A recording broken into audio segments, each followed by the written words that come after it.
على محمد طب القلوب ودوائها. الحمد لله والصلاة والسلام على رسول الله سيدنا وحبيبنا وشفينا مولانا محمد ابن عبد الله وعلى آله وأصحابه ومن والاه وعلى جميع أهل المعرفة بالله أما بعد. Alhamdulillah jamaah sekalian, bapak-bapak, para hadirin jamaah Masjid Al-Amin, kita kumpul lagi, ketemu lagi rutinan setiap malam Selasa mengkaji daripada kitab Safinatun Najah. Mudah-mudahan Allah Subhanahu wa taala membukakan buat kita pintu pemahaman dan Allah kerak jadikan ilmu kita ilmu yang manfaat, dan Allah taala mencatat kita orang-orang yang kumpul di raudhah min riyadil jannah. Amin ya rabbal alamin. Pembahasan kita masih dalam seputar arkanul iman, rukun-rukun iman. Setelah sebelumnya kita bahas poin yang pertama, antu'mina billah. Sebaiknya yang pertama poinnya kau beriman kepada Allah.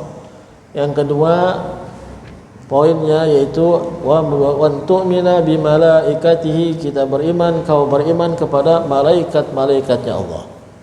Adapun yang ketiga antu'mina bi kutubihi, beriman dengan kitab-kitab yang telah diturunkan oleh Allah Subhanahu wa taala.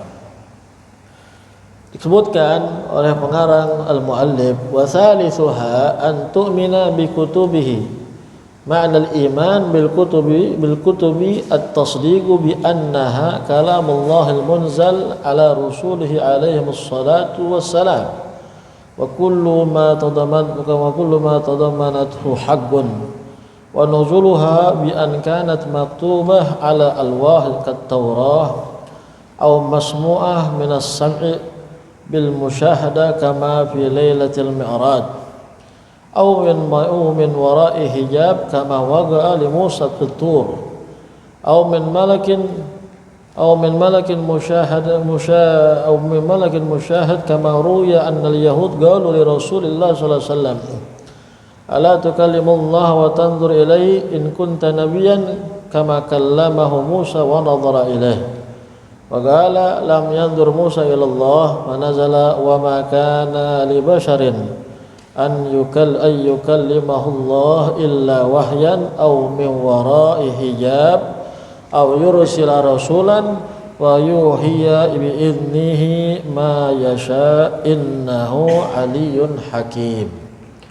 Maknanya poinnya kita beriman dengan kitab-kitab yang diturunkan oleh Allah Ta'ala, yaitu kita membenarkan bi annaha kalamullah, sesungguhnya kitab-kitab yang diturunkan itu adalah kalamullah, firman Allah Subhanahu wa Ta'ala. Al-Imam Ahmad Al-Marzuki Al-Hasani Al-Maliki beliau mengatakan dalam Aqidatul Awamnya, arba'atu kutubin tanziluha Tauratu Musa bil huda tanziluha Zaburu Dawudu wa Injilu ala Isa wa Qurbanu ala khairil mala. Ya. Ada 4 kitab yang diturunkan oleh Allah Subhanahu wa taala. Arba'atu min kutubin tanziluha Zaburu Dawud Tauratu bi Musa tanziluha. Yang pertama Taurat yang Allah turunkan kepada Nabi Musa, Zabur Daud wa Injilu ala, dan Zabur kepada Nabi Allah Daud, wa Injilu ala Isa, dan Injil kepada Nabi Allah Isa, wal Qur'anu ala khairil mala. Al-Furqan atau Al-Quran kepada baginda besar Nabi Muhammad SAW. Dan ada berupa suhuf. Suhuf ini lembaran-lembaran, enggak satu kitab. Diterima juga sama Nabi Musa, Nabi Ibrahim, Nabi Allah Syis, sebagaimana dalam surah Al-A'la, suhufi Ibrahim wa Musa. Ada termaktub dalam suhufnya Nabi Ibrahim dan suhufnya Nabi Musa. Suhuf, lembaran. Maknanya kita membenarkan bahwa itu kalam Allah Ta'ala, firman Allah al-munzal ala rusuli, yang Allah turunkan kepada rasul-rasulnya. alaihi wassalatu wassalam, mudah-mudahan atas mereka salawat dan salam. Wa kullu ma tadammatu haq, dan semua yang mengandung dengan kebenaran di dalamnya. Wa nuzulu bi an kanat maktuba ala alwah kataurah, dan cara proses turunnya ada bi an kanat maktuba ala alwah kataurah, yang mana tertulis di alwah, lauh. Habib Hasan pernah nerangin nama kita lauh, alwah. Lauh itu ada satu wilayah yang mana arsipnya Allah Ta'ala. Ada satu arsip yang kalau udah arsip di bawahnya masuk ke situ, itu yang dikatakan takdir muthbat. Termasuk yang kita tahu itu disitulah arsip yang Allah turunkan dari dari min alwahil dan bilauhil mahfud kilas samai dunia, dari lauhil mahfud ke langit dunia, namanya lauh mahfud. Mahfud maknanya terjaga. Lauh kalau dalam bahasa Arab dulu disebut lauh itu papan tulis. Jadi orang dulu belajar yang pakai nulis papan tuh, belum ada buku, itu disebut bahasa Arabnya lauh. Kalau mungkin sekarang kita lihat di daerah Maroko atau di Afrika tuh orang belajar ada yang masih pakai apa? Papan. Tulis dulu sama dia, Quran ngapalin, ntar dihapus lagi. Media doang, namanya lauh. Buat nyatet arsip. Tapi kalau dalam bahasa sekarang tuh kita punya handphone, ada di dalamnya namanya memori. Memori itu juga disebut lauh. Awal-awal itu di bawah gigaan, masih megabit, terus naik ke giga. Handphone dari mulai sekian giga, sekarang udah ratusan giga memorinya. Bahkan di atas gigaan namanya tera. Handphone kecil bisa di memori itu menyimpan ratusan arsip, foto, tulisan.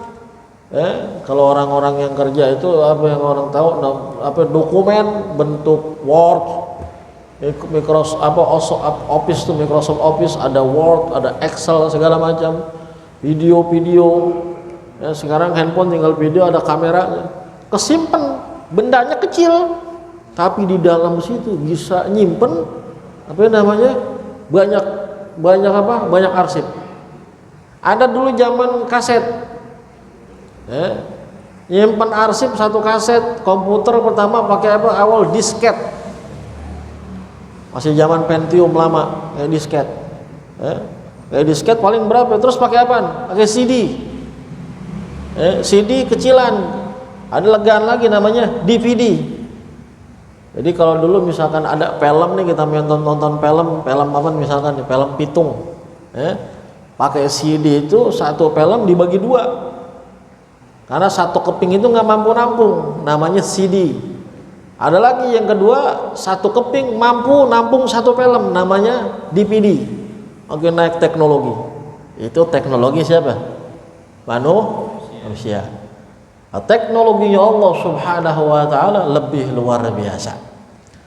Dan yang berikutnya diantaranya, Taurat itu dengan apa diturunkan caranya? Tertulis di lauh, di lauhil mahmud, arsipnya udah ditulis sama Allah, naskah asli daripada kitab Taurat. Ada yang dengan cara aw masmu'ah minas sam'i bil musyahadah kama fi lailatul mi'raj, atau ada yang dengan cara diperdengarkan bil musyahadah, diperdengarkan dengan kesaksian, dengan perjumpaan, sebagaimana terjadi antara baginda Nabi besar Muhammad, perjumpaan dengan Allah, diperdengarkan wahyu-wahyu ayat-ayat dengan perjumpaan itu dengan musyahadah. Ini masmu'ah, terjadi di malam Lailatul Isra dan Mi'raj, dalam Lailatul Mi'raj. Au min wara'i hijab kama wada'a li Musa fitur, atau di balik tirai. Tirai ini bukan tirai hordeng maksudnya, bukan tirai kita. Tirainya apa? Ada hijab, hatib. Kalau kita bilang suara yang nggak ada sosoknya, Cahaya tampilan itu, cahaya itu hanya satir, hanya hijab, penghalangnya, satir, tirainya. Tapi sesungguhnya itu suara itu keluar dari balik cahaya itu. Jadi bukan berarti cahaya itu kita katakan Tuhan. Dan ini hanya dialamin oleh para anbiya. Para siapa? Para nabi. Terdengarkan tuh situ. Itu dengan cara awamin wara'i hijab kama waga ali Musa fitur. Sebagaimana terjadi pada Nabi Allah Musa, beliau naik ke atas bukit Jabal Tur. Wa turi sinin. Nah, disitulah Nabi Allah Musa dari awal itu pernah kita ceritain juga tuh. Lagi cerita hikayat para anbiya dulu tempo hari pengajian yang lalu tentang Nabi Allah Musa naik ke bukit Tur. Terus awamin malakin musyahadin kama ruya anal yahud qalu li Rasul sallallahu alaihi wasallam, atau dengan melalui malaikat yang ngejumpa langsung dengan sang nabi itu. Ada kurir yang nyampaikan pesan dari Allah kepada sang nabi ya, yang ini tugas khususnya malaikat Jibril alaihis salam. Langsung nih ketemu sama sang nabi. Sebagaimana dalam suatu kisah annal yahud, ada seorang Yahudi saat itu bertanya kepada Rasul sallallahu alaihi wasallam, ala tukallimallahu wa tanzur ilaihi in kunta nabiyyan. Muhammad, apakah ente bisa ngomong langsung sama Allah dan memandang Allah Tuhan engkau sebagaimana terjadi pada Nabi Allah Musa kalau kamu memang benar-benar nabi? Karena orang Yahudi menyangka Nabi Musa itu berjumpa, padahal enggak, hanya di balik hijab, terhijab dengan apa? Nur, cahaya. Ketika minta melihat, Nabi Musa apa? Pingsan. Fasara sa'iqa. Enggak kuat. Hanya dimensi itu terjadi pada baginda besar Nabi Muhammad. Dan yang benar-benar nanti orang bisa melihat Allah siapa? Hanya ahli surga kalau dia masuk surga. Ada waktunya bakal dikasih izin, dalam waktu tertentu ahli surga bisa memandang kemuliaan Allah Ta'ala. Ila rabbiha nadhirah. Mereka dapat memandang kepada Allah Tuhan mereka. Nanti itu siapa? Ahli surga. Akhirnya nih orang nanya, kalau kamu memang benar nabi, kamu pernah ngomong langsung gak sama Tuhan kau? Ngelihat langsung gak sebagaimana terjadi pada Nabi Musa? Kata nih orang Yahudi. Pada saat nih orang Yahudi ngomong gitu, akhirnya turun ayat. Apa ayatnya? Dalam surah Asy-Syura, wa ma kana li basyarin, tidaklah bagi satu manusia pun an yukallimahullah, bisa berbicara langsung kepada Allah, illa wahyan, kecuali wahyu yang diberi Allah, au min wara'i hijab, atau dari balik hijab, au yursila rasulan, atau Allah utus kepada mereka utusan siapa? Malaikat, fayuhiya biidnih, memberikan wahyu, kiriman wahyu Allah kepada sang nabi melalui putusan malaikat itu dengan izin Allahu biidnihi ma yasha, bagi siapa yang Allah kehendaki. Innahu ala kulli syai'in innahu aliyyun hakim, sungguhnya Allah maha tinggi dan maha menghakimi. Nah, terjawab dah tuh orang Yahudi nanya, akhirnya turun ayat jawaban langsung dari Allah Subhanahu wa ta'ala. Dia sangka Nabi Musa berjumpa sama Allah, enggak. Allah jawab, wa ma kana li basyarin an yukallimahullah, tidak ada manusia siapapun berjumpa bicara langsung kepada Allah. Nanti kapan? Kalau di surga, kalau masuk surga. Para anbiya sekalipun, para anbiya hanya satu yang hanya punya saat itu kuasa hidupnya. Siapa itu? Nabi besar Muhammad. Makanya itu nggak bisa dibicarain, nggak bisa dikasih tahu sama orang, dan orang kagak ada yang songong nanya. Kan kita udah bilang, saya udah ceritain, kagak ada sahabat Nabi songong nanya sama Rasul, ya Rasulullah, Kemarin habis Isra Mi'raj lewat langit 1, lewat langit 2, bagaimana ya Rasulullah? Terus lewatin langit ketemu sama Allah. Allah bagaimana? Kagak ada sahabat yang songong nanya begitu. Ahlil yakin. Makanya nabi-nabi dulu tuh luar biasa. Umat nabi yang songong bala musibah. Sebagaimana kisah umatnya Nabi Isa. Anzil alaina ma'idatan minas sama. Ya Isa ibn Maryam. Wahai Isa, Nabi Allah, anaknya Siti Maryam, coba turunkan kepada kita nih, mintain makanan langsung dari surga. Songong. Betul kagak? Songong. Ayo mintanya minta luar biasa. Gak ada umat Rasul SAW. Ya, gak ada orang yang berjumpa sama Allah Ta'ala, apalagi kalau kan Nabi. Kita nih orang-orang sekarang ngaku-ngaku kagak keluar rumah, akhirnya udah bilang, wah udah dekat dia sama Allah, udah ketemu sama malaikat, katanya luar biasa. Udah ngimpi Allah. Ada orang begitu ngomong, katanya dia udah ketemu malah malaikat. Waduh, luar biasa, bahaya ya. Makanya orang ibadah kudu belajar. Salah-salah orang ibadah di rumah nggak pakai ilmu, akhirnya yang jadi guru siapa? Iblis. Bahaya. Ngaji kagak, akhirnya ritualnya bukan berzikir lagi, ritualnya apa? Semedi doangan. Begitu dengar cerita orang soleh itu senang kholwat, senang menjauhkan diri dari manusia, menyendiri untuk beribadah kepada Allah. Pikir dia apa? Medi apa nih?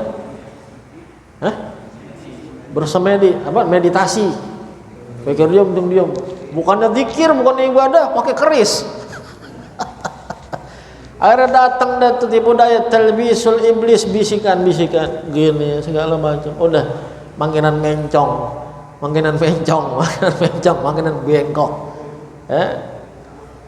Dia tertipu daya dengan iblis.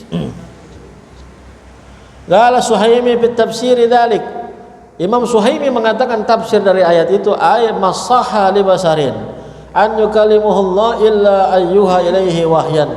Tidak bisa, tidak mungkin seseorang Allah berbicara langsung kepada dia atau ada orang bicara langsung kepada Allah terkecuali Allah Ta'ala berwahyu kepada yang Allah kehendaki. Siapa tuh? Para anbiya. Bagaimana caranya? Tadi tuh ada yang dengan cara di belakang hijab, ada yang dengan cara masmu, terdengarkan langsung, diperdengarkan, tapi dari alam musyahadah, bukan mimpi, bukan apa, sebagaimana terjadi pada Rasul pada dalam malam Lailatul Mi'raj. Itu yang tertulis sebagaimana Taurat di dalam lauh daripada arsip kitab Taurat.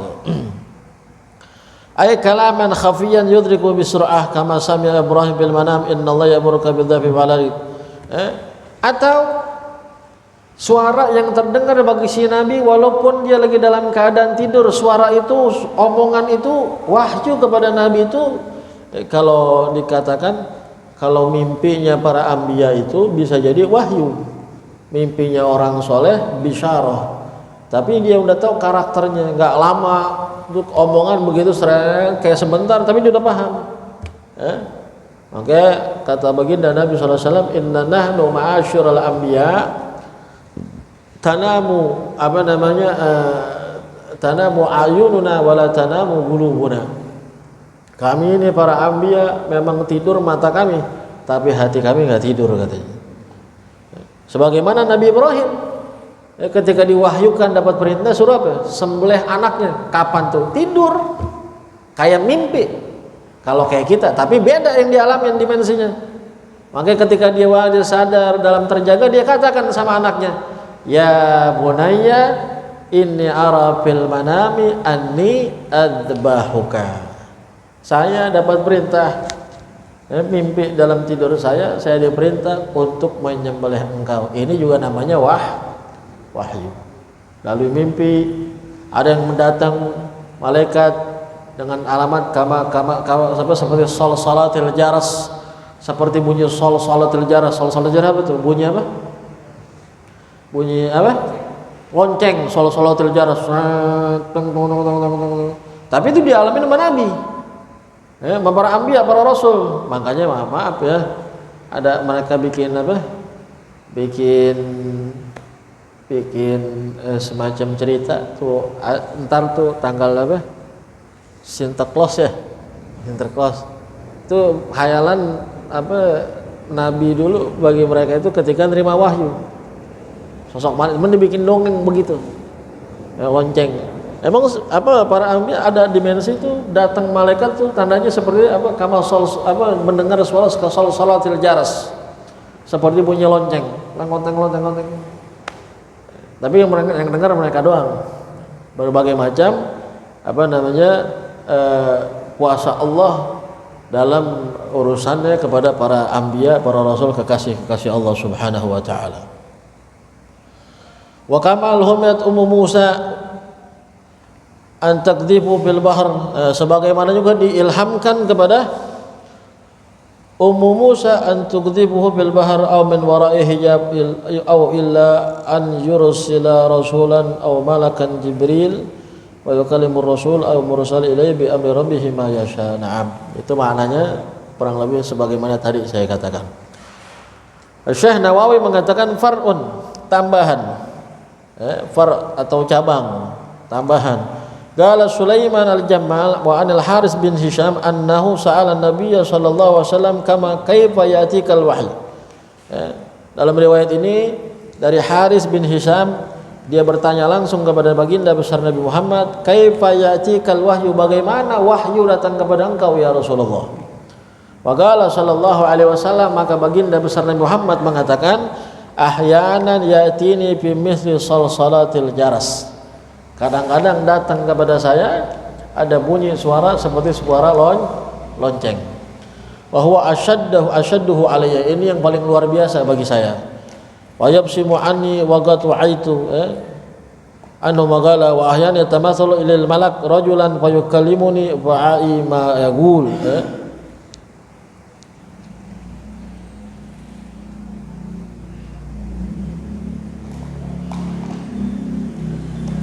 Seperti suara apa? Salatil jaras. Timbul dah tuh suara wahyu disampaikan. Dan Nabi sangat mendengarkan apa yang disampaikan dari wahyu tersebut. Wa ahyanan, atau kadang-kadang yatamatsalu lil malaku rajulan, atau kadang-kadang datang menyerupai seorang sosok malaikat datang kepada saya. Sebagaimana cerita tentang Dahya al-Kalbi yang tanya rukun Islam, rukun iman, rukun ihsan. Malaikat menyerupai seseorang datang langsung kepada Nabi besar Muhammad. Wa yukallimuni fa'i ma yaqul, dan langsung menyampaikan kepada saya dengarkan apa yang dia sampaikan. Ini jawaban baginda besar Nabi ketika ditanya bagaimana datangnya wahyu kepada engkau. Jadi seorang sahabat, jadi kadang-kadang ada suara lonceng, atau kadang-kadang utusan langsung malaikat yang menyerupai manusia datang kepada Rasul sallallahu alaihi wasallam. Wa qala Suhaimi wal haqqu adam hasil kutub fi adadin muayyan.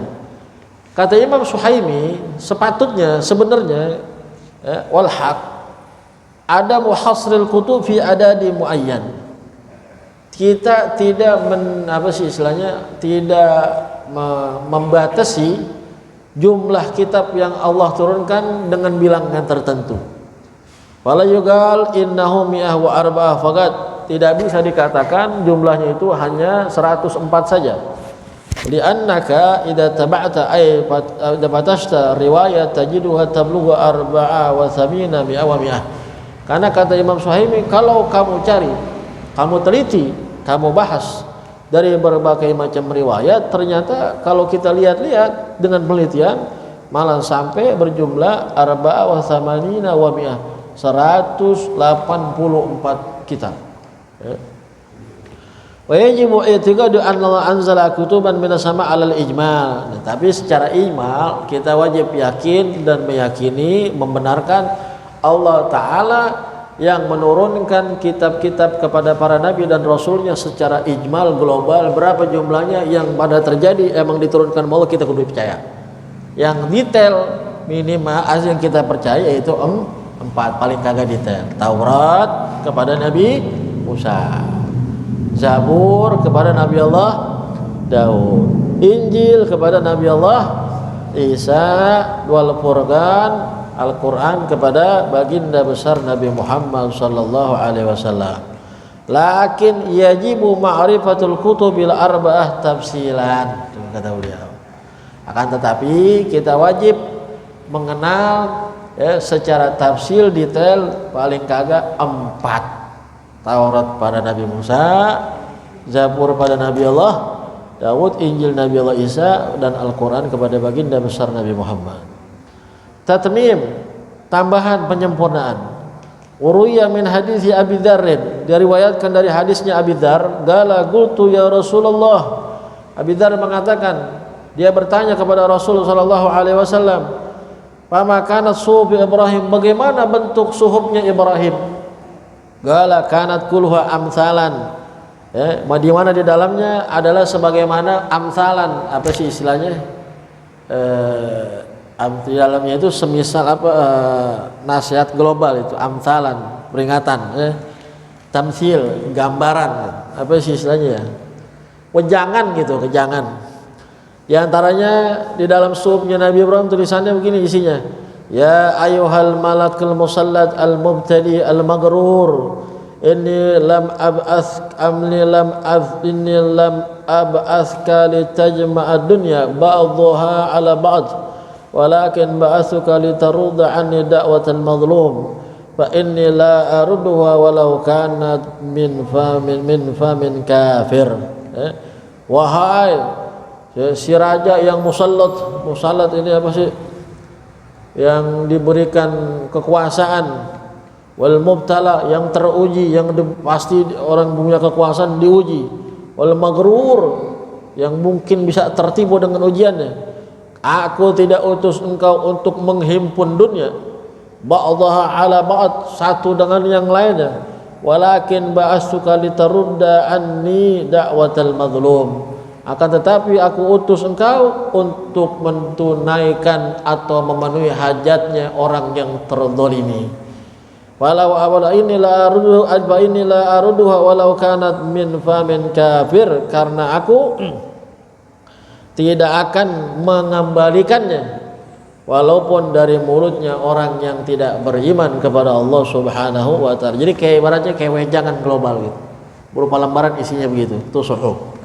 Wa minha, di antaranya lagi, wa alal agil an yakunu lahu sa'ayun naji fiha rabbah azza wa jalla, wa sa'atan yuhasib biha nafsah, wa sa'atan yatafakkar fiha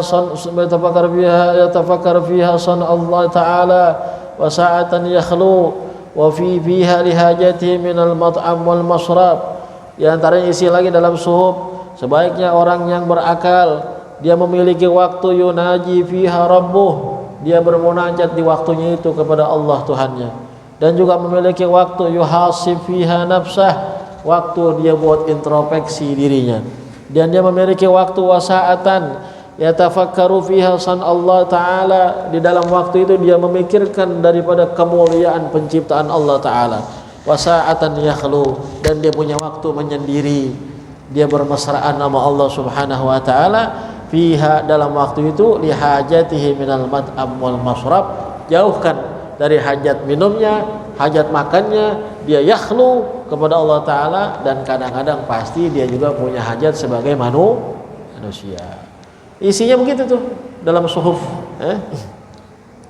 Wa minha, di antaranya lagi, wa alal aqil an yakuna tami'an, sebaiknya orang yang berakal jangan jadi orang yang tamak, orang yang rakus, illa fi salasin, terkecuali di dalam 3 hal. Tazudu lima'adin, tazawwad lima'adin, berbekallah untuk hari kembali kamu kepada Tuhan. Wa marmatun lima'ashin,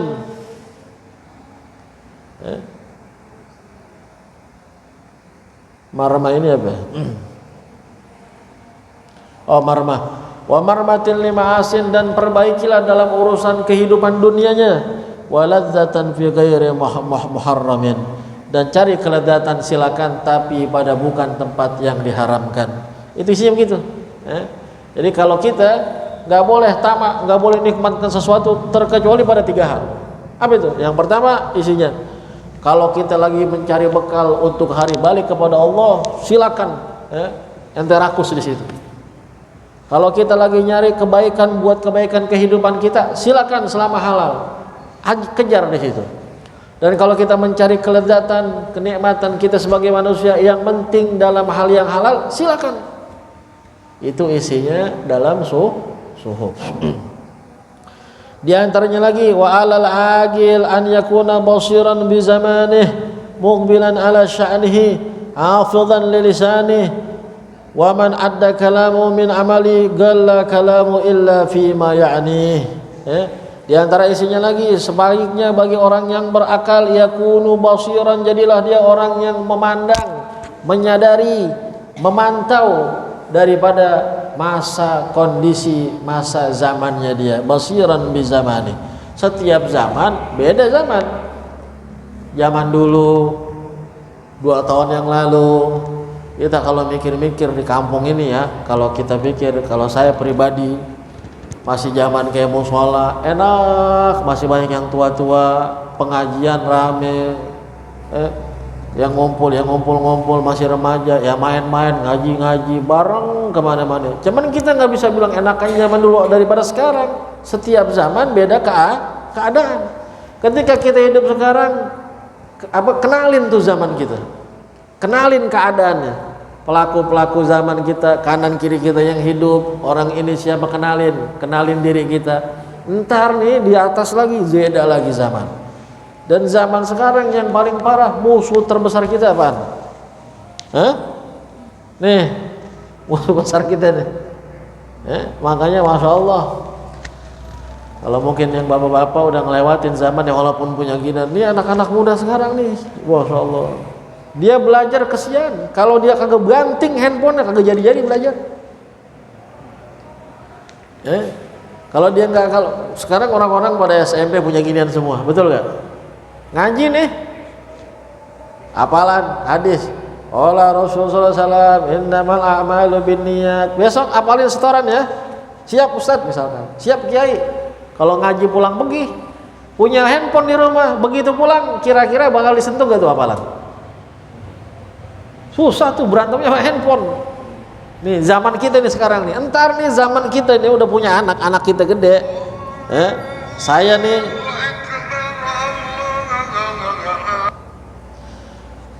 apa namanya, antara anak kita udah punya anak, saya jadi orang punya cucu, nggak tahu lagi nih, fitnahnya luar biasa. Kita udah bosan menonton TV. Kenapa?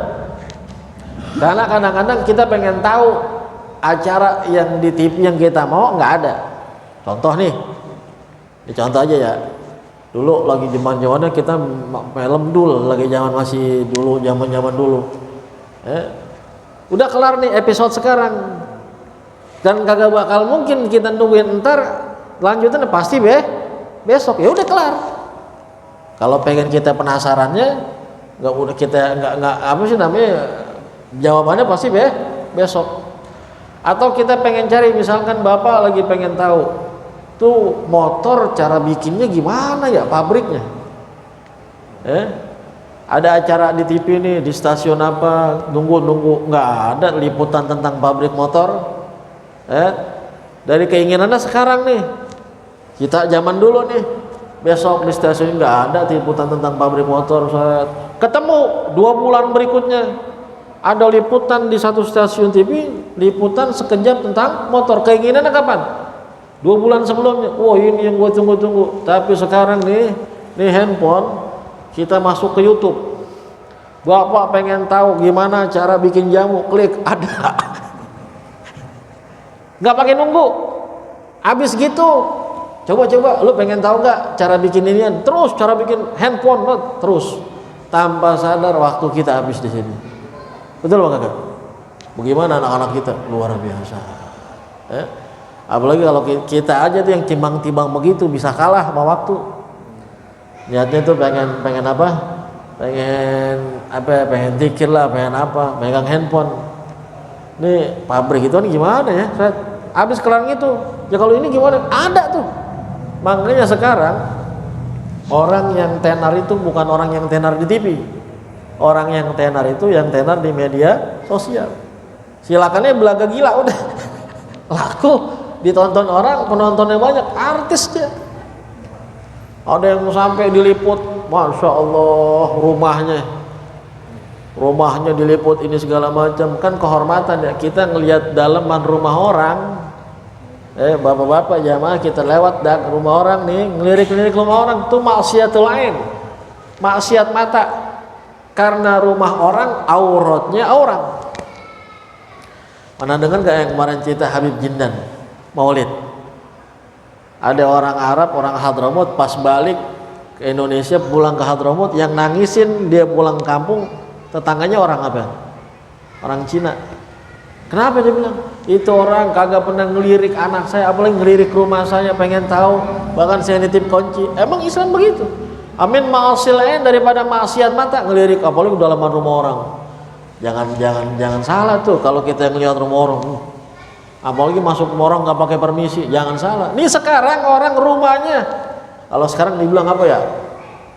Nih rumah, nih begini, nih kasurnya, wah yang nonton demen aja lagi.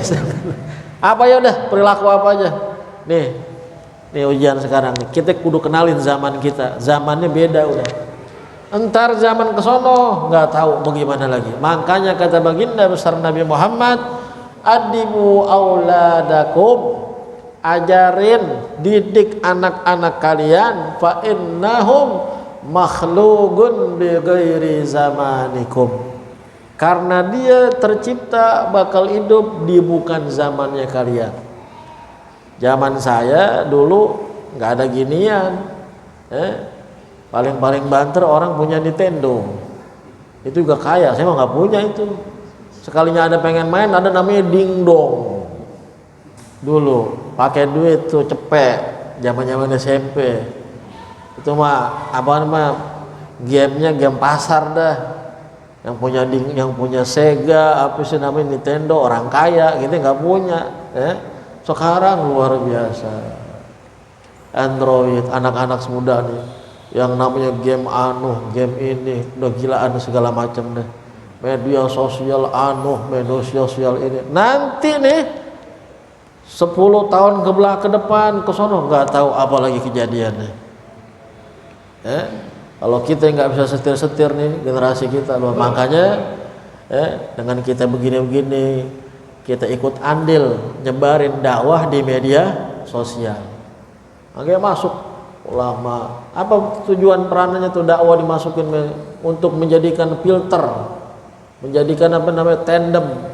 Karena yang begitu dia mau sudah ngejamur, masukin dah.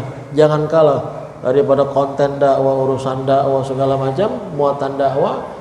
Menyebarkan dakwah lewat media sosial kayak gini pahalanya bisa lebih gede. Orang yang ngerekam, yang di sini dengar mungkin 10, 15 orang, 20 orang, tapi arsipnya kesimpan. Mungkin ini ntar ceramah atau lagi pengajian Habib yang malam lain, ntar didengar bisa dilihat sama orang-orang setelah kita, ngalir terus pahalanya tuh. Ini kita sekarang nih kadang-kadang pengen cari gimana ya ceramahnya Habib Ali Kuitang. Kita nggak hidup di zamannya. Rekamannya ada gak? Ada, paling suara sedikit. Andai kalau saat itu udah ada rekaman video yang cakep, betul gak? Seneng kita ngeliatnya. Bagaimana ya rekaman Habib Puncung misalkan? Zamannya nggak ada. Bahkan Allah yarhamu, kita punya guru di sini dulu, Buya Ki Haji Muhammad Zain, yang punya rekaman beliau ceramah lagi ngajar dikit. Saya punya doang satu dulu lagi maulid, lagi zaman musola. Itu orang pas dikasih dengerin di setelin banyak yang nangis, kangen. Nggak ada dulu. Kita manfaatin buat media sosial luar biasa. Itu apa namanya? Kita kudu kenal zaman kita daripada itu isi dalam Taurat. Sepatutnya orang yang berakal dia melihat zamannya, muqbilan ala sya'nihi, dia respon urusannya dia. Yang baik-baik, yang sekira-kira maslahat, respon, jangan gak respon. Sekarang nih akhir zaman luar biasa, penyakitnya ihmal. Wah itu ya Allah, pengajian tuh gimana itu? Ada orang, itu pengajian gimana? Ya, udah tinggal dikit yang ngaji. Orang sekarang dibilang pengajian tinggal dikit, mikirnya gimana? Biarin deh, diamin aja udah. Kalau orang dulu jangan sampai dikit, bangun lagi, gerakin lagi. Itu orang dulu. Orang sekarang cuek aja. Kalau perlu bubar sekali. La ilaha illallah. Ihmal. Muqbilan ala sya'ni, enggak iqbal, enggak respon. Cuek, enggak peka, enggak respect. Hafizan li lisanih. Sepatutnya juga orang berakal jaga lisannya. Min man adda kalamahu min amali galla kalamu illa fi ma ya'ni. Siapa orang yang hitung ngomongnya mulutnya ketimbang amalnya, jadi dia sebelum ngomong dihitung dulu kira-kira nih manfaat apa kagak. Jangan ngomong dulu urusan belakangan, sebelum ngomong pikirin dulu. Kalau dihitung nih kira-kira baik gak diomongin ini sampai ini, dihitung dulu. Ini katanya juga daripada isi dulu di dalam suhuf. Man adda kalamahu min amali, siapa yang menghitung omongannya daripada perbuatannya, galla kalamu, pasti dia ngomongnya sedikit, illa fima ya'ni, dan kalau ngomong terkecuali yang bermanfaat saja. Ay ma tata'allaq inayati bi kama qala Ibnu Hajar fi Fathil Mubin. Inilah daripada isi-isi yang ada di dalam suhuf yang dinukil oleh Syekh Nawawi Al-Bantani. Masih ada berapa lagi sebenarnya diterangkan oleh beliau. Intinya kita kudu yakin, kita beriman kepada Allah, termasuk kita umat baginda besar Nabi Muhammad sallallahu alaihi wasallam. Kita beriman Allah taala turunkan kitab suci namanya Al-Qur'an. Wajib kita beriman. Beriman tok. Beriman doangan kagak pelajarin. Nabi bilang, ajarin anak kamu biar kenal Nabi, kenal keturunan Nabi, dan kenal bisa cinta sama Al-Quran. Siapa tuh tanggung jawab? Orang tua. Kita beriman Al-Quran firman Allah, kita cuek sama Al-Quran. Anak kita nggak bisa ngaji Quran, kita bodo amat. Kita cuek. Semangatin. Kalau anak kita nggak sekolah, diomongin sama orang, kita malu. Betul Pak Agak? Bahkan kalau anak kita sekolah belum bayaran, kita pusing. Ada yang sampai curhat di Facebook, curhat di WhatsApp. Aduh, anak belum bayaran sekolah, tolong siapa yang mau bantuin urusan sekolah nih dunia. Tapi kadang kita nggak adil. Begitu pas ngaji nggak peduli. Ngaji tuh anak kemana tahu deh ngajinya, bodo amat, orang tua nggak peduli. Ngaji di sini, dengar kawannya ada pengajian baru di sono, habis ngaji dikasih kacang hijau, pindah geroyokan. Ada pengajian baru sono, kelar ngaji kasih kacang hijau. Begitu ngaji di sono sebulan, temennya bilang, "Oh, di sono ada baru lagi no." Habis ngaji bukan kacang hijau doang, sebelum ngaji dikasih es juga. Jadi es sama kacang hijau. Wah, sono pindah. Bapaknya nggak tahu, emaknya nggak tahu. La ilaha illallah. Luar biasa. Giliran urusan agama cuek, nggak peduli, nggak respect. Anaknya nggak ditanya ngaji sama siapa, mengaji bagaimana, yang ngujuk gurunya juga siapa. Kadang ke guru orang ngaji, ke guru ngaji jalan aja sendiri. Saya mau ngaji di sini, loh ini siapa nih? Saya murid baru, ustazah. Saya murid baru, ustaz. Masuk aja itu anak. Maknya nggak nganterin, bapaknya nggak. Itu yang biasa yang begitu tuh kagak lama ngajinya tuh. Kenapa? Karena dia ikut temen doang. 2 hari 3 hari ngilang lagi udah. Ngaji 2 hari, liburnya 2 tahun ntar biasanya begitu. Orang-orang tua yang nggak peduli.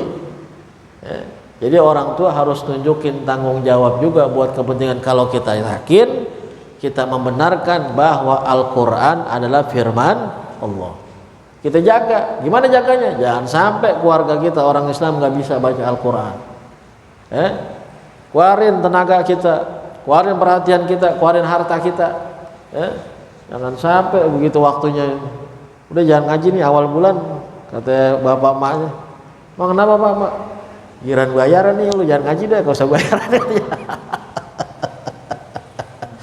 Akhirnya orang-orang yang pada ngajarin Al-Quran pada kapok. Orang yang gak ada yang peduliin. Pemerintah punya program ngebantu UKM biar maju. Ternak lele dibangkitin. Bagaimana tuh ternak lele biar nggak mati? Yang ternak ayam, yang ternak burung, yang lagi ternak lindung, dibantu program ngebangkitin UKM, yang guru-guru ngaji siapa yang mikirin? Siapa yang tulungin? Yang ngaji nggak pakai daftar anak banyak banget, orang tuanya nggak peduli. Ibaratnya juga ada yang ngasih hadiah sama gurunya juga agak ngormatin. Kalau ngasih hadiah juga yang pasin gitu ya, yang hormatin. Ngasih hadiah goceng, mana lecek. La ilaha illallah. Akhirnya orang-orang yang pada guru ngaji stres, dapurnya nggak ngebul. Dia juga punya problem rumah tangga, anaknya sekolah begini. Akhirnya ada yang banyak yang kapok, banting setir, nggak jadi guru ngaji lagi dah, cari kerjaan.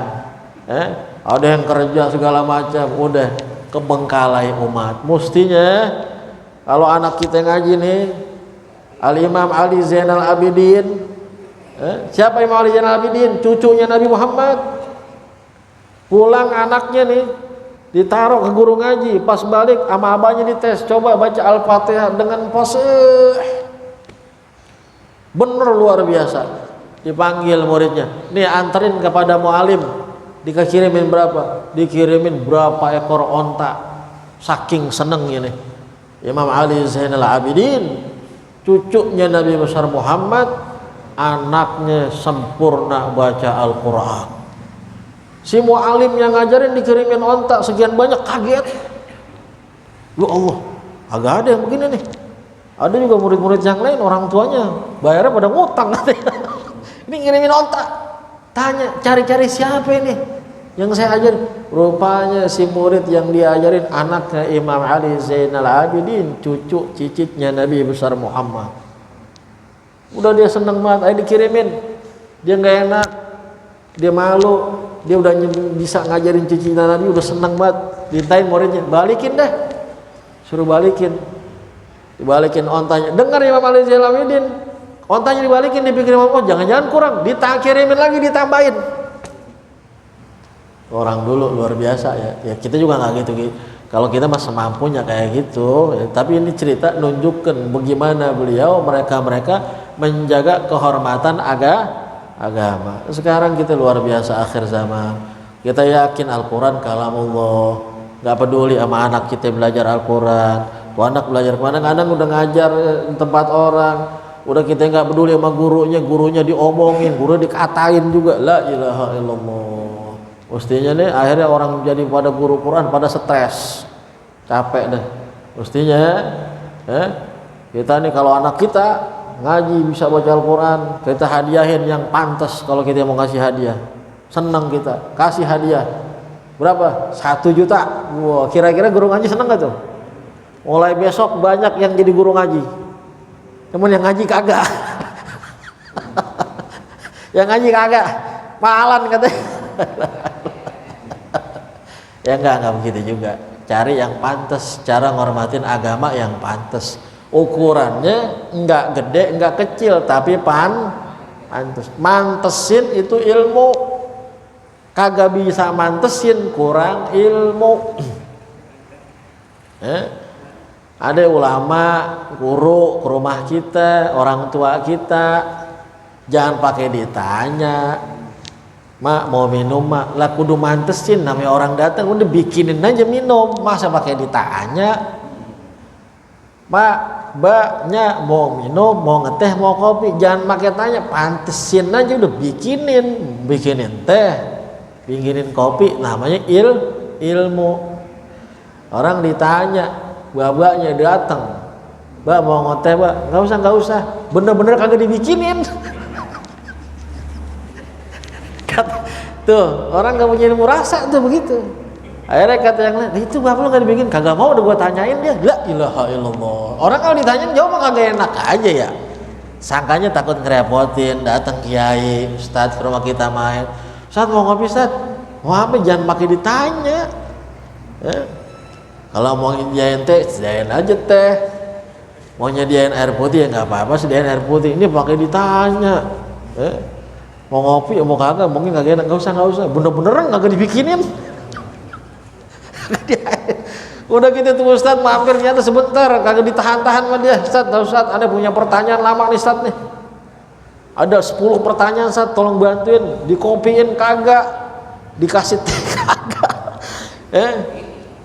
dikasih minum kagak. Kata tuh Ustaz, ya gue niatnya mau silaturahmi jadi kena musibah ini. Kasih pertanyaan 10, niatnya mau mampir dong jadi 3 jam, diairin kagak, dini kagak. Itu ilmu rasa, kudu mantesin itu ilmu, kagak bisa mantesin kurang ilmu. Mudah-mudahan Allah kasih kita manfaat insyaallah. Allah manfa'na bima 'allamtana wa 'allimna alladhi yanfa'una wa faqihna wa faqih ahlana wa qarabatin lana bi hadina bi hudak wa ja'alna mimman yusari'u fi ridak wa la tuwallina waliyan siwa wa la taj'al khalafa amraka rabbana atina fid dunya hasanah wa bil akhirati hasanah wa qina adzaban wa sallallahu sayyidina Muhammadin walhamdulillahi rabbil alamin. اللهم صل على محمد طب القلوب ودوائها